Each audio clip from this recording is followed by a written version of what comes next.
అసలు మంచి ఏమీ చేయలేదు, ఆయన ప్రజలకు ఏమి ఇచ్చాడు, పథకాలు ఏమి ఇవ్వలేదు, ఆయన మంచి కూడా ఏమీ చేయలేదు అని అంటున్నారు. అది నిజమేనా మరి? మనం న్యాయం మాట్లాడాలండి. ఈరోజు చంద్రబాబు గారు వచ్చారని, మొన్న జగన్ పరిపాలన చేశారని అలా మాట్లాడకూడదు. ఆయన పదవిలో ఉన్నప్పుడు ఆయన చేయాల్సినవి ఆయన చేశారు. తీసుకున్న ప్రజలకు తెలుసు, ఇచ్చిన ఆయనకి తెలుసు, తీసుకున్న వాళ్ళకి కూడా తెలుసు. ఇచ్చారు కాదనట్లా, ఇచ్చారు. అందరూ తీసుకున్నారు. ఇక్కడ ఏంటి అమ్మఒడి తీసుకున్నారు, అందరూ తీసుకున్నారు. మరి 18,000 అందరూ తీసుకున్నారు. ఇవ్వలేదని ఎవరన్నారు?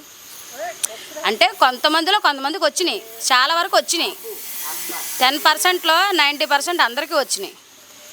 చేశారండి, చేసినామని చెప్పాలి, చేయలేదని చెప్పాలి. కానీ ఆయన ఏమి మంచి చేయలేదు. ప్రజలకి అమ్మఒడి, పిల్లలకి అమ్మఒడి కానీ, ఫీజు రీయింబర్స్మెంట్, విద్యా దీవెన కానీ అలాంటివి ఏమీ ఇవ్వలేదు. ఆయన ఏమి ఇవ్వకపోగా రాష్ట్రం అంతా అప్పుల పాలైపోయింది. ఇప్పుడు మేము అప్పులు తీర్చాలి కానీ ఇప్పుడు మేము ప్రజలకి ఇచ్చిన హామీలు కూడా మేము నెరవేర్చలేము అని చంద్రబాబు నాయుడు గారు అంటున్నారు. అవునండి, అప్పుడు హామీలు ఇవ్వకూడదు కదా అంటున్నాం. మరి ముందే చెప్పాలి కదా. ఎలక్షన్లో ఉన్నప్పుడే మన గురించే అప్పులు చేసి జగన్మోహన్ రెడ్డి గారు ఇచ్చారు కాదంట్లా.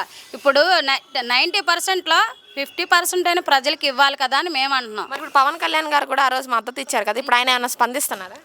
ప్రజెంట్ అయితే ఎవరు ఏం స్టార్ట్ చేయలేదండి. చేస్తాం. పవన్ కళ్యాణ్ గారు కూడా మీకు హామీగా ఉంటాము, చేస్తామని ఆయన అంటున్నారు. చంద్రబాబు గారు అదే మాట అంటున్నారు. ప్రజెంట్ ఏది కూడా రన్నింగ్లోకి రాలేదు, రావాలని మేము అడుగుతున్నాం.